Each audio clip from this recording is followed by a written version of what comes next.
ভয় খাই কিবা কৰে আপোনালোকে কি কথা কয় পেচেঞ্জাৰৰ অৱস্থা কেনে এটা পেচেঞ্জাৰ আমাৰ অলৰেডি যোৱাকালি ৰাতি 11:30 বজাত ডেথ বুলি আমি ইতিমধ্যে খবৰ পাইছোঁ কিন্তু পেচেঞ্জাৰৰ HIV আপোনালোকৰ যেতিয়া মানে মিডিয়া বিষয়ে আপোনালোক যেতিয়া আহিছে আপোনালোকক আহোঁতে আমি অলপ সকাহ পাইছোঁ আপোনালোকে প্ৰশ্ন কৰোঁতেহে তেওঁলোকে কৈছে যে HIV নহয় সেইটো HCV কিন্তু আমাৰ আগত আপোনালোক যোৱাকালিৰ পৰা কি কৈ আছে আমাৰ যোৱাকালিৰ পৰা সকলোকে বৰ্তাক মোক দাদাক সকলোকে কৈ আছে যে HIV পজিটিভ গোটেই পৰিয়ালবৰ্গক HIV পজিটিভ আমি গোটেই গাঁওবাসীও মানে তাতে গম পাইছে HIV পজিটিভ বুলি HIV থকাৰ কাৰণে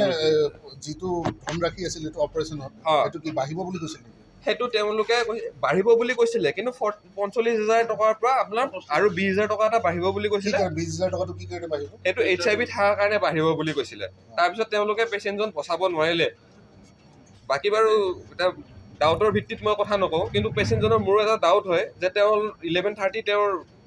মানে ডেথৰ টাইম দেখাইছে কিন্তু তেওঁৰ 12টাৰ মানে তেওঁ আগতেই ঢুকাইছে সন্ধিয়া সময়তে তেওঁ হয়তো এণ্ডোস্কপি টাইমত বা এণ্ডোস্কপি হ'ল বাৰু এণ্ডোস্কপিৰ পিছে পিছে তেওঁ ঢুকাইছে আমি এণ্ডোস্কপি ৰিপৰ্টটো সুধিলোঁ তেওঁলোকে নিদিলে মেডিচিন বিলৰ ৰিপৰ্ট খুলিলোঁ যেই আমি যেতিয়া গোটেই গাঁওবাসী মানুহে চবে মিলি এটকা গোটাই আমি যেতিয়া এই পইচাখিনি ইয়াতে ধনৰাশিখিনি দিলোঁ তেতিয়াহে আমাক তেওঁলোকে এখন বিল দিয়ে ইয়াতে তেওঁলোকে দেখাইছে 7,000-8,000 টকাৰ কিছুমান বেজি দেখাইছে তাৰপিছত আমি ভাবিলোঁ ইমানটো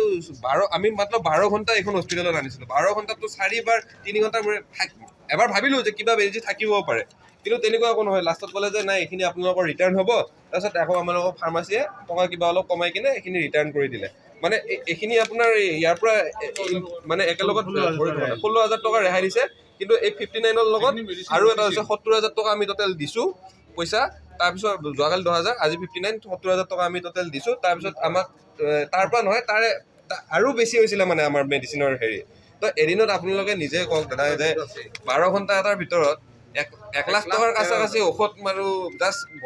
ব্লাডৰ দি মানে ভমিটিং কৰাৰ কাৰণে টেষ্ট বমি কৰাৰ কাৰণে এনেকৈ হ'ব পাৰে নেকি আৰু যিকোনো খবৰৰ বাবে যোগাযোগ কৰক 7099017330 লগতে 7099017110 নম্বৰত